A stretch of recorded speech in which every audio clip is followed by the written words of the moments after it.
Welcome to the Whole Child Sleep podcast, where we help families nurture dreams and raise wholeness. Welcome to the Whole Child Sleep podcast. I'm your host, Myra Hartzine. This week's podcast is a Q&A podcast, and it is related to the topic that we spoke on last week, which is the ultimate readiness checklist for sleep training your baby. And question today is from Amal. Amal asks, I have an 8-month-old that cannot fall asleep on her own. Thought about doing sleep training, but we are not convinced letting her cry is okay. Plus, she sleeps in a crib next to our bed and is still 100% breastfed. Any suggestion?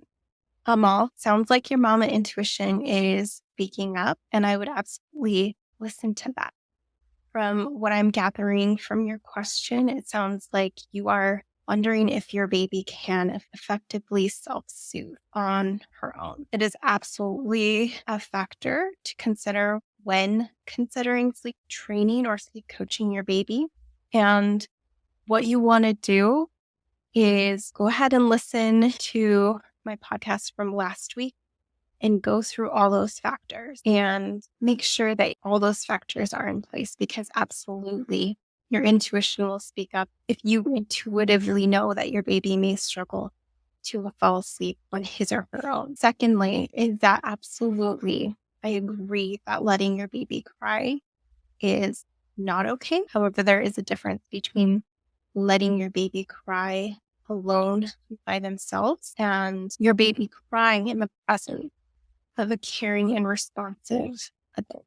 And the latter is what I would recommend if you want to pursue sleep coaching or sleep training. There are methods that allow you to be present and a supportive attachment figure, even while sleep training your little one. A gentle sleep coaching process will allow you to help your little one learn to sleep more independently, even while she is room sharing with you. It's even doable if your little one is even bed sharing. So keep that in mind. And lastly, you can absolutely help your little one learn more independent sleep skills, even while breastfeeding at night. And a certified gentle sleep coach will be more than happy to help you learn how to do that. So just to summarize, number one, listen to that intuition. Why does your intuition say that your little one may struggle to self-soothe? That is something to listen to.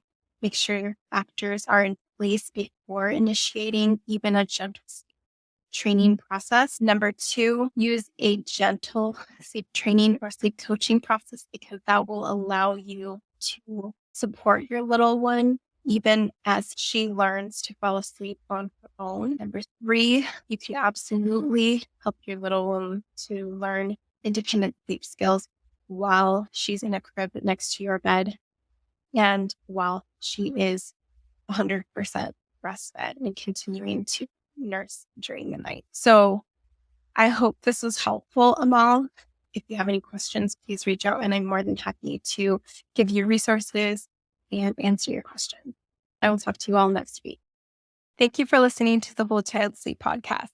For references to articles discussed in this podcast or for evidence on the topics that we've discussed on this podcast, please look in the description below, or you can find the articles linked in our blog at curesleep.us. I want to give you an idea of what you can expect in terms of structure of this podcast moving forward.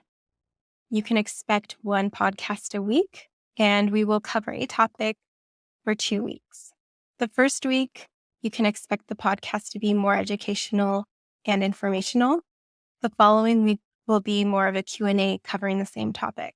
If you have a question that you would like us to answer during the Q&A podcast, please send them in at 406-551-4083. And if you've found this podcast to be helpful, we ask that you share it. We would love to reach more tired families. We also ask that you subscribe and like and give us a 5-star review. This also helps us reach more tired families. We hope you have a beautiful day, and we will talk to you next week. By listening to this podcast, you understand and agree to the following.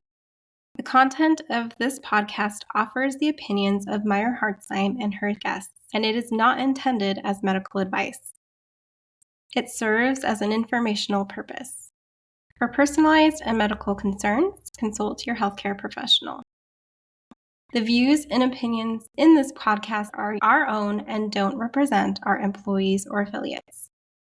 The views of the guests in this podcast are their own and do not necessarily reflect that of Cure Sleep Group. Our podcast and website are not for legal purposes, such as establishing a standard of care or expert witness testimony.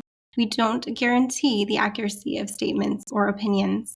We appreciate your assistance in maintaining content accuracy. If you find errors in our podcast or blogs, please reach out via email to support@curesleep.us. This podcast is owned by Cure Sleep LLC and presented by the Whole Child Sleep Podcast. Thank you for tuning in.